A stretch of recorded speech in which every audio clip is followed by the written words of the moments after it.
স্ক্রিনে যে ছবিটি দেখছেন সেটি একটি শিকারী কুকুরের, যে 20 বছর আগে 28 ফুট উঁচু একটা ওক গাছের ফাঁপা গুঁড়িতে আটকে গেছিল। আর এটি হলো সম্পূর্ণ প্রাকৃতিকভাবে সংরক্ষিত নিখুঁত একটি মমি।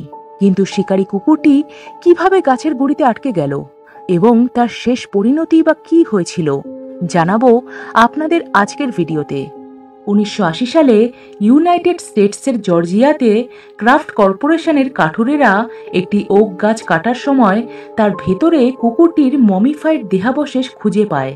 ধারণা করা হয় 1960 সালের দিকে কোনো একটি ছোট্ট প্রাণীর পিছনে ধাওয়া করার সময় শিকারী কুকুরটি 28 ফুট উঁচু ওক গাছের গুঁড়িতে ঢুকে পড়ে। আর কুকুরটি গাছের গুঁড়ির ফাঁপা অংশে ঢোকার পরই সেটা সরু হয়ে যায় আর কুকুরটি সেখানেই আটকে যায়। অনেক চেষ্টা করেও সেখান থেকে বের হতে পারে না কুকুরটি।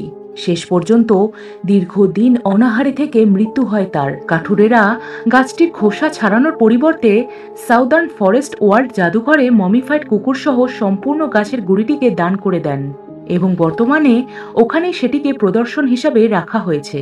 2002 সালের আগে পর্যন্ত কুকুরটি মমিফাইড ডগ বলে পরিচিত ছিল, কিন্তু 2002 সালে তার নতুন নামকরণ করা হয়। তার নাম দেওয়া হয় স্টাকি। আশ্চর্যের বিষয় হলো কুকুরটি এখনো অবিকল সশরীরে কিভাবে রয়েছে।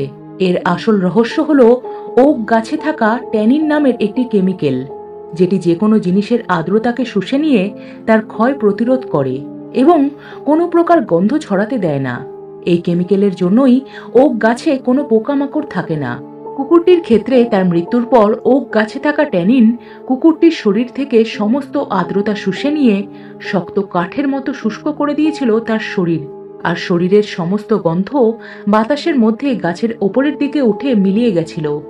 তার ফলে কোনো পোকামাকড় কুকুরটির শরীরের গন্ধ পায়নি। আর মৃত কুকুরটি সম্পূর্ণ অক্ষত অবস্থায় গাছের গুঁড়ির ভেতর সশরীরে আজও রয়ে গেছে। কেমন লাগলো আজকের ভিডিওটি জানাবেন কমেন্ট করে। আর যদি ভিডিওটি ভালো লাগে তবে অবশ্যই লাইক, শেয়ার এবং চ্যানেলটিকে সাবস্ক্রাইব করে দেবেন। আর বেল আইকনটিতে ক্লিক করে দেবেন যাতে নতুন ভিডিও নোটিফিকেশন আপনার কাছে প্রথমেই পৌঁছে যায়। আজকের ভিডিওটি দেখার জন্য অনেক ধন্যবাদ।